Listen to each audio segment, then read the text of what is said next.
જય શ્રી કૃષ્ણ। આજે આપણે પાણીપુરી બનાવવાની છે। એની માટે મેં ચણાને 6 કલાક માટે પલાળી રાખ્યા હતા। હવે એને 1 ચમચી મીઠું ઉમેરી અને આપણે 6 વિસલ કરી લઈશું। હવે આપણે પાણીપુરીના બટાકા બાફવા લઈ લઈશું। એની માટે મેં બટાકા લઈ લીધા છે અને એને મેં ધોઈને કોરા કરી લીધા છે। હવે આપણે એને છોલી લઈશું। જો તમે છોલીને બટાકા બાફવા મૂકશો તો તમારો મસાલો ઝડપથી તૈયાર થઈ જશે। બટાકા બાફ્યા પછી છોલવાની ઝંઝટ પણ નહીં રહે। આ રીતે આપણે એને છોલી લઈશું। આપણા ચણા બફાઈ ગયા છે। હવે આપણે એને એક બાઉલમાં કાઢી લઈશું। આપણે બટાકાને છોલ્યા પછી આ રીતે ધોઈ લેવાના છે અને આ રીતે બબ્બે વચ્ચેથી પીસ કરી અને આપણે કુકરમાં એને ઉમેરી દઈશું બાફવા માટે। આપણે બટાકામાં 1 ચમચી મીઠું ઉમેરી અને એને બાફવા મૂકી દઈશું।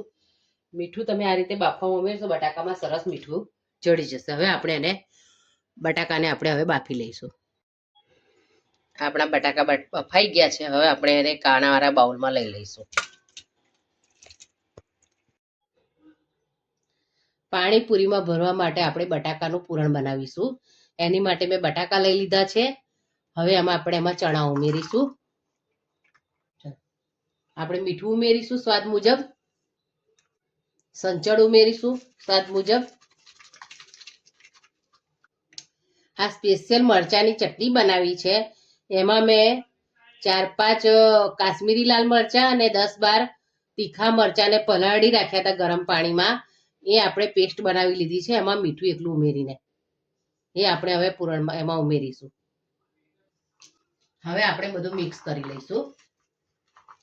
હા, તો તૈયાર છે આપણું પાણીપુરીનું પૂરણ। મેં પૂરણમાં ધાણા ઉમેર્યા છે।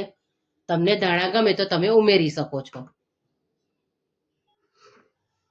આપણે ટેસ્ટી એવું પાણીપુરીનું પાણી બનાવીશું।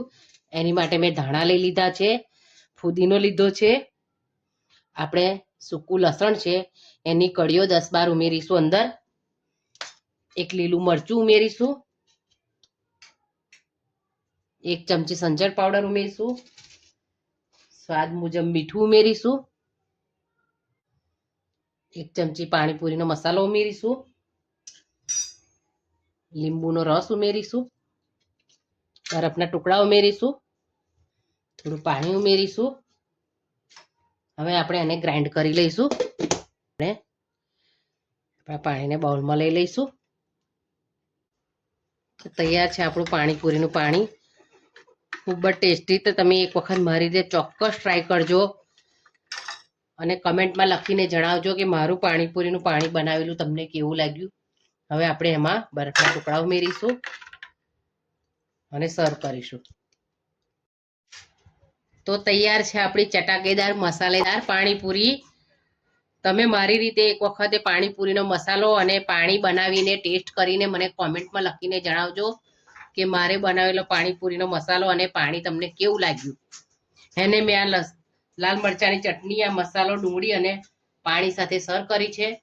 તમને મારો વિડીયો ગમે તો લાઈક, શેર ને સબસ્ક્રાઈબ જરૂર કરજો। Thank you.